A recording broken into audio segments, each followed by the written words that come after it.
I am Diane Rosenbaum, the Senate Majority Leader, and we are here today to release the Senate Democrats' agenda for the 2013 legislative session. The agenda that we have put together reflects the priorities that we have been hearing about for months from real Oregonians, and that includes parents, small business owners, students, and people that are still trying to find a job or keep a job in this struggling and recovering economy.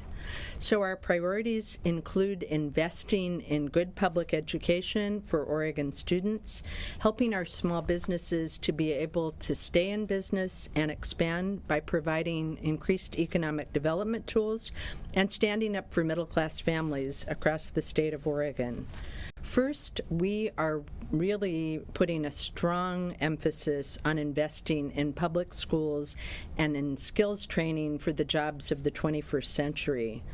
We want to be able to make progress on keeping teachers in the classroom, on the things that we have heard from so many Oregonians, that they want smaller class sizes, they want teachers in the classroom, and they don't want to see teachers being laid off.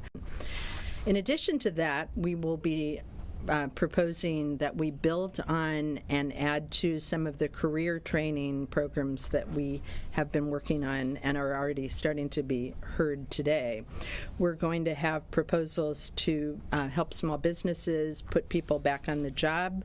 We're increasing access to capital. We're increasing the availability of industrial lands for businesses that want to be able to have sites to grow and expand.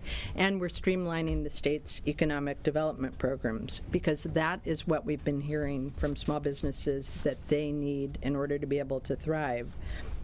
And finally, we know that we need to strengthen Oregon's workforce. That is crucial both for the young people who need the jobs of the future and need to get trained for those jobs. But in addition to that, it's going to help the fabric of our economy and for those businesses that need to be able to hire people that have the skills they need to be able to put them to work immediately. And I think most people know I was a principal and a teacher most of my previous career before I got into the politics. And that concern about class sizes and about courses offered are the same concerns heard from parents throughout our state.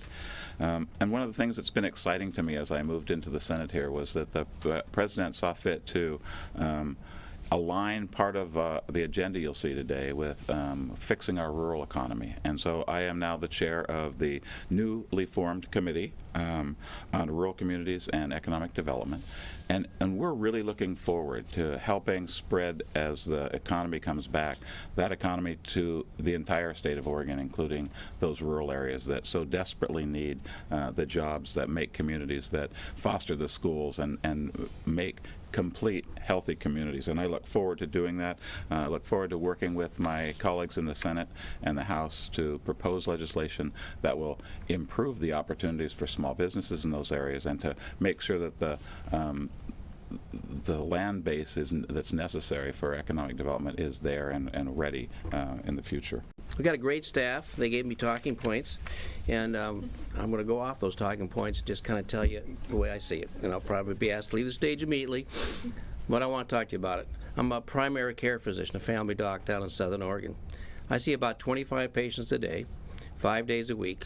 And for the last 3 or 4 years, the conversations, those patient care rooms, have been entirely different than they were prior to that. We take care of their medical needs, but invariably, people in my practice start talking about 3 things. They're worried about their job. They're worried they've lost their job.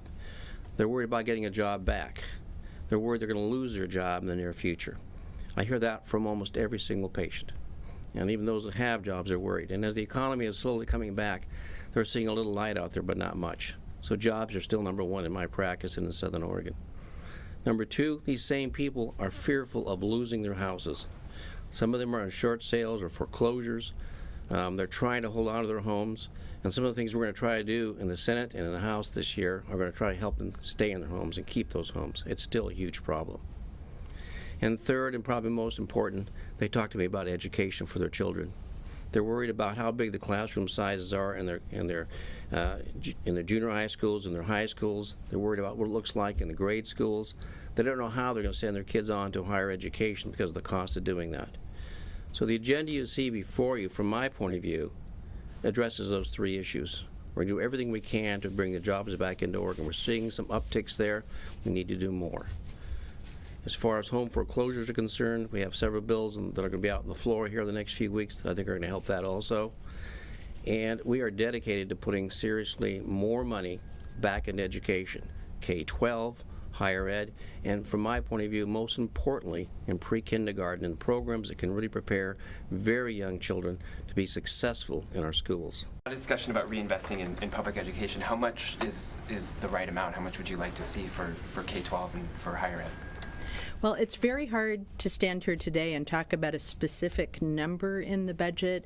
As you know, today was the first day that our budget committee, the Joint Committee on Ways and Means, met earlier this morning.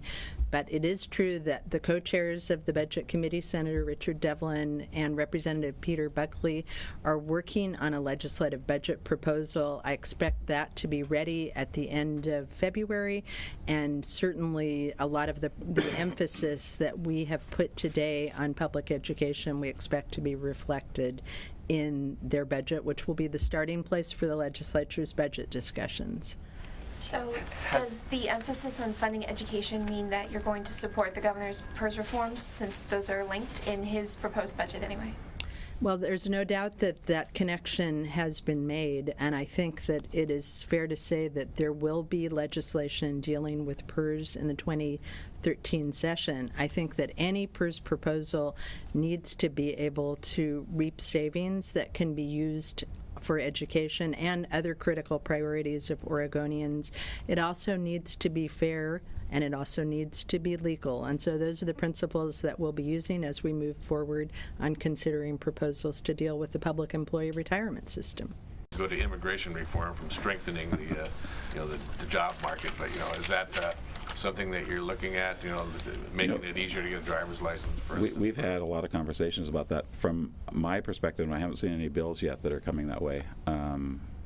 It is really important to support the efforts that are happening at the federal level, because this is a problem that's bigger than Oregon. I think Oregon needs to continue to have the conversations, and I will certainly work with my farmers, the people that are in nurseries and all those others who have talked repeatedly about making sure that people who are working in their industry can do so in a legal, above-board way where they're paying taxes and doing things, and we need to have those conversations. The Republicans are really pushing the idea of extending the tax policy encoded in the Nike bill to smaller businesses and a lot more of them. Ideally, I think for them, all businesses. So what are your thoughts on that idea, extending those policies? Well, I think we're certainly supportive of looking at the whole picture for small businesses. I think it's important to remember that in the case of the single sales factor, that isn't actually the method of taxation that is used for most small businesses in Oregon. So I think that proposal would need a little more practical evaluation, because it's just not necessarily what we're hearing from small businesses about what they would want to see. But I think it's the second day of the legislative session, so obviously I think a number of these proposals are going to get worked through committee, and we'll see. I think one more question. Gun control is a big topic on people's mind these days, and there's a bill in the Senate to limit the size of magazines that could be sold, I guess. What do you expect that to go through the Senate and pass, or where do you expect that to go? Well, I think that it's certainly still fresh in everyone's memory that we have had incidents of gun violence both here in Oregon and nationally. I think that what we as a group of legislators will be doing is considering ways to prevent gun violence while still being respectful of the Second Amendment rights of law-abiding gun owners. I think it's hard to say what specific proposals will meet that test, but that is definitely what we will be looking at, and I'm sure those bills will get hearings, and I think it is an important problem, and it's a balancing. So